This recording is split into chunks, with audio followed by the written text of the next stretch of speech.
going tonight? Who's enjoying some of Shamble's finest brews tonight? Woo! Okay, my name's Joel Williams. I'm a marine scientist at IMAS UTAS. And tonight I'm going to take you on a journey. We're going to go visit some of Australia's coolest reefs, quite literally. Some that I found here, right here in Tasmania. So just before I get into it, a bit about me. I am not originally from Tasmania. I'm what you guys call a mainlander. Yeah, don't hold it against me. I came to Tasmania because you guys probably don't realise, even though 2/3 of this room are marine scientists, but Hobart has more marine scientists than anywhere else in Hobart. And that's because it's a safe space for us. We gather, we come together, we speak a common language.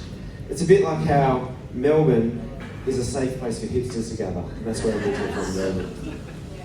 But I do like Melbourne because I do like Melbourne. It's a 40 foot there. I do love Hobart, I love Tassie. I do love the fact that I can I don't have to queue for a coffee. I can order my regular flat white without having to queue with those hipsters that are ordering single origin, almond milk, 3/4 piccolo lattes. I can also get away without packing a bag for 4 seasons in one day. All I need in Tassie is the classic Tassie tuxedo. See, I'm trying to fit in here. I'm trying to fit in with the Tassie people. So I just want to debunk some myths because I can see everyone's looking at me. He's a marine scientist. He's got red hair. He's got fair skin.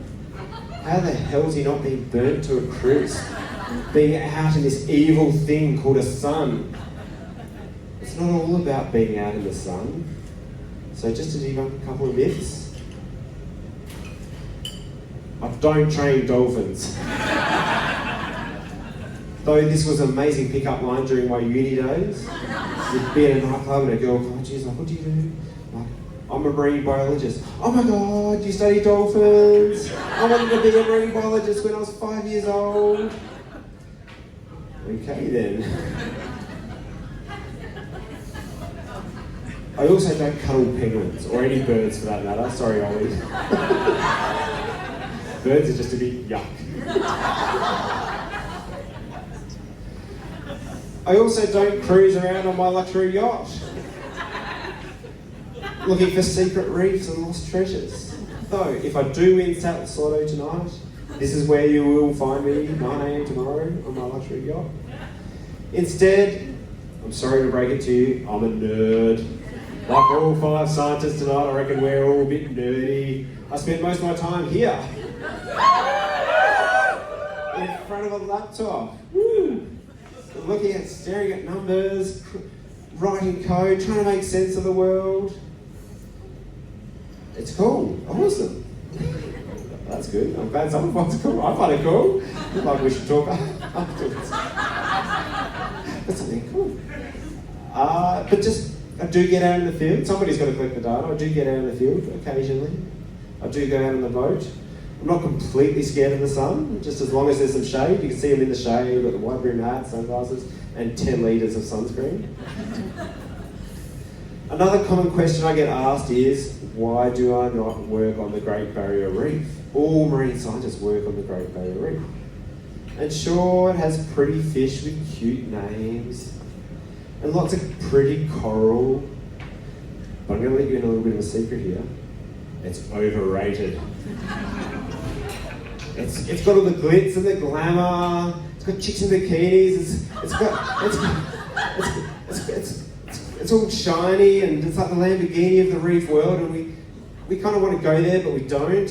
And so I'm here to tell you about another reef that we have right here in Tasmania. We've started calling it the Great Southern Reef. And it's a more deep and complex reef. It's deep and meaningful. It's got complex. It's got subtleties. It's a reef that we could develop a more long-lasting relationship with, and that's where I'm interested in long-lasting relationships.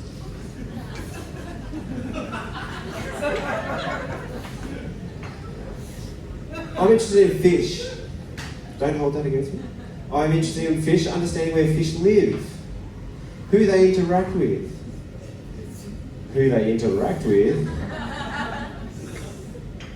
What they eat and drink. You probably think this guy's a bit of a pervert, he just likes watching fish. Not a pervert.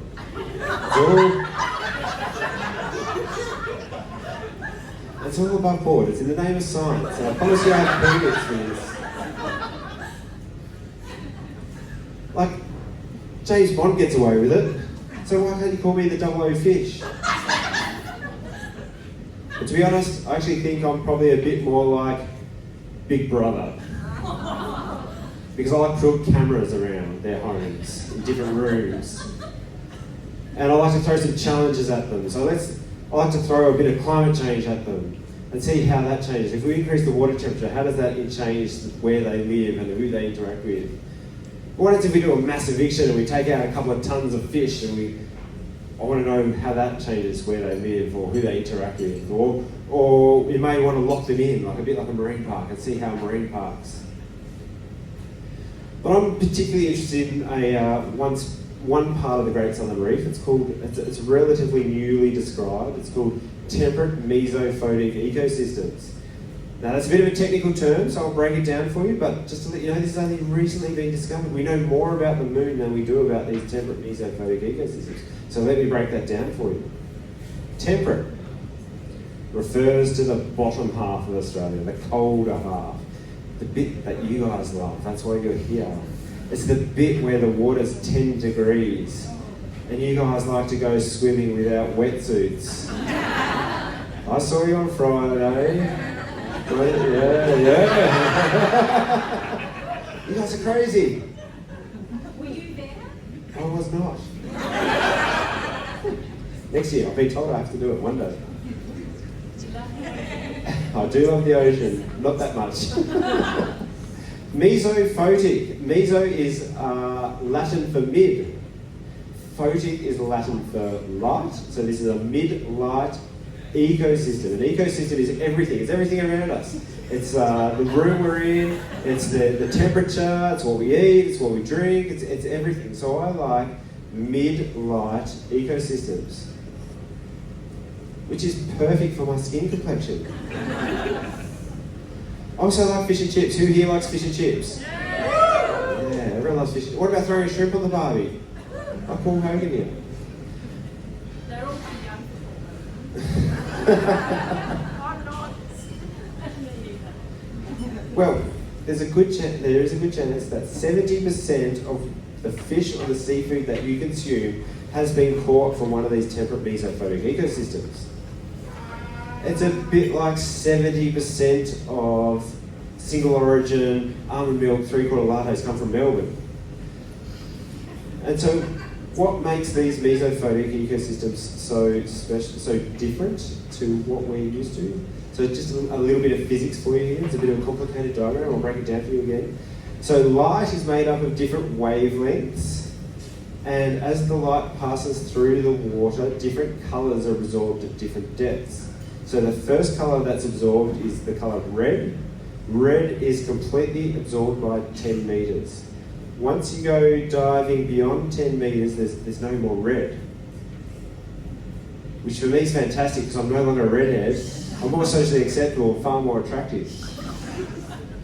And once we get to these mesophotic depths, there's only the green, the blue, and the purple colours left. You're probably going, so what, who cares? What does that even mean? Well, you guys are probably more familiar with snorkeling and diving around the kelp. So Tasmania is famous for its giant kelp, which is it's a critically endangered ecosystem. So you guys are probably more familiar with diving around the kelp. That only tends to occur in less than 30 metres because it requires light. Once we go beyond 30 metres, there's not enough light for kelp and algae to sustain, to live. So once you go, and this tends to be around, who here's a diver? Are there any divers? There's a few divers in the room. So most people dive to about 30 metres. Once we get beyond diving limits, we start to get to these reefs that are covered in coral. Can you believe Tasmania has coral? So these reefs are covered in coral, sponges, all sorts of cool things that create this complex mosaic that's far more colourful than the Great Barrier Reef. And this continues on, this goes all the way out to the continental shelf, out to 200 metres. You're probably wondering, how do you, like I've said, this is beyond diving depth, so how do we study something that's beyond diving depth? As I mentioned before, I like to use cameras to spy on these fish. So what we have here is a baited remote underwater video. We lower that to the sea floor. It's got bait, so we lure the fish in, which makes me sound even more perverted, because we're baiting the fish in. And we use this thing here called a remotely operated vehicle, which is basically it's a robot. It's a glorified drone, and we fly it along the sea floor. And both these methods collect hours and hours of imagery. They've got cameras, so we're recording lots and lots of imagery. And it's my job to take this imagery back to the office, and I sit there staring at the screen, counting, looking at hours and hours of fish. I go 1 fish, 2 fish, 3 fish, 4 fish, 5 fish, 6 fish. And I do that for hours, and this generates the data. So we do this inside and outside marine parks at lots of different depths, different temperatures, and try to make an understanding of what fish live where. And so I've got all this data, and it's my job to try and make sense of it. I'm staring at the data, which is a bit like staring into a matrix. It's like looking at a matrix, the underwater matrix, like what the hell's going on here? And unfortunately, I'm not Keanu Reeves. I can't remember which pill I was supposed to take, but to help make sense of the world, I use models. I work with models. Not these types of models. As much as I like to work with these types of models, I tend to work with these types of models, which is like, I don't know what that is. I don't even know what that equation is. So I use my computer. Computers these days are so powerful. We can ask lots of complicated questions with our computers, and it generates lots of output. And we try, and it's my job to try and make sense of what that output is. And what we found is that these reefs are really different. They're so different to the shallow reefs that we're used to diving in shallower depths. They're covered in corals and sponges. They're things that we don't find anywhere else on this planet. And like I said before, we know more about the moon than we do about these reefs. This is the first time we've seen these reefs. And these reefs support an amazing diversity of fish. Just look at these beautiful fish. Or is it just me who finds them beautiful? I don't know. It's amazing diversity of fish here. Look at the differences here. Look at this guy. He looks pretty grumpy, doesn't he? He's the barred cod. He's been heavily fished, that's why he's looking so upset. And then we've got the punkfish here, the dory. These fish are found nowhere else on the planet except on these temperate mesophotic reefs. They prefer these mid-life environments. This guy here, he looks pretty angry. He's got hands. He walks around on the floor. He's the pink handfish. Don't get confused with the red handfish. Thought to be extinct until Nev Barrett at UTAS's group was out there with these cameras and they found them. Turns out these guys much prefer the dark, shadier laneways of the reef world. Where were they found? Like down in these 100 metre depth reefs. And it turns out there's quite a few of them hanging out down there.